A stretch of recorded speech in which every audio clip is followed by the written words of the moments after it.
ये भी एक बुरी आदत ही कहिए आप, या फिर एक तरह से बीमारी ही, कि हमारे चारों तरफ हम देख रहे हैं बहुत नकारात्मकता है, नेगेटिविटी है, यानी कि 100 बीमारियों का घर।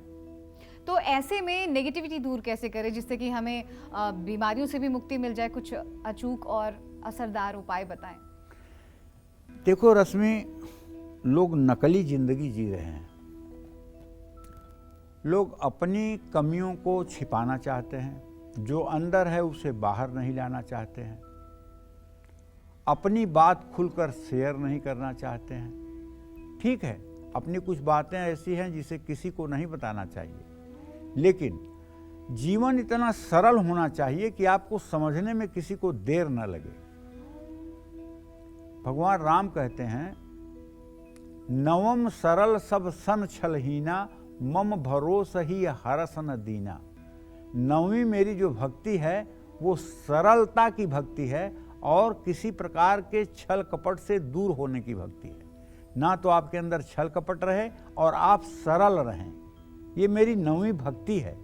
इतना ही अगर आप करते रहिए तो आप मेरे भक्त हैं। नवम सरल सब सन छलहीना, मम भरोस ही हरस न दीना। और मेरे भरोसे पर होकर के न तो हर्षित होने की जरूरत है, न दुखी होने की जरूरत है।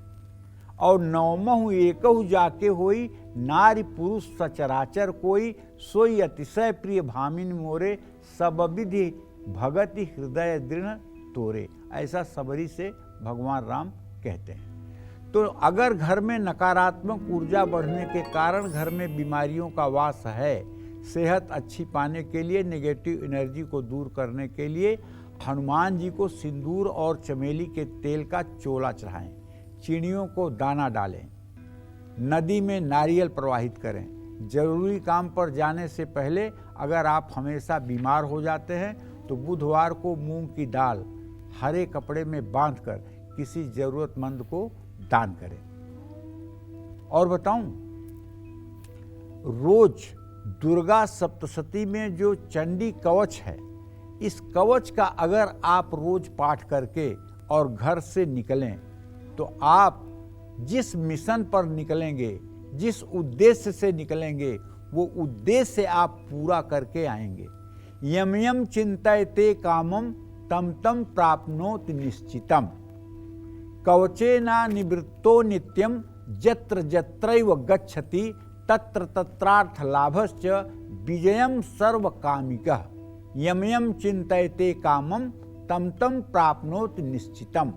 मतलब आपके मन में जो कामना होगी वो कामना आपकी तत्काल पूरी होगी। कैसे? कवचे ना निवृत्तो नित्यम।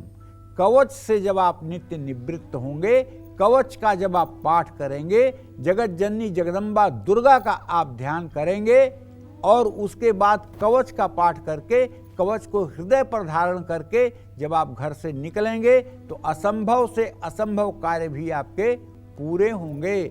संग्रामे संकटे चैव विघ्नस्तस्य न जायते। चाहे आपके सामने युद्ध का मैदान हो, चाहे मुकदमा हो और चाहे कोर्ट कचहरी के चक्कर हो, कहीं आपको मुसीबत का सामना नहीं करना पड़ेगा। ऐसी हमारे कवच पाठ की मर्यादा है। तो किसी जरूरतमंद रोगी या अस्पताल में जाकर के बिना प्रचार के दवाइयाँ बांटनी चाहिए। नकारात्मक ऊर्जा से मुक्ति पाने के लिए पूरे घर में सफ़ेद या हल्के पीले रंग के पर्दे लगवाने चाहिए। घर की पश्चिम दिशा में सफ़ेद रंग का पर्दा लगवाना चाहिए। घर की छत पर कबाड़ या फालतू सामान या चौखट नहीं रखना चाहिए। घर में जलावनी लकड़ी नहीं रखनी चाहिए। घर में जो घड़ियां बंद पड़ी हैं उन्हें तुरंत घर से हटा देना चाहिए या चालू करना चाहिए। बंद घड़ियां हानिकारक होती हैं, इससे नकारात्मक ऊर्जा निकलती है। इन सब बातों का ध्यान रखिए तो निसंदेह जीवन सहजता और सरलता के मार्ग पर चलेगा और आपको बुराइयों से आज़ादी मिलेगी। जय मां विंध्यवासिनी।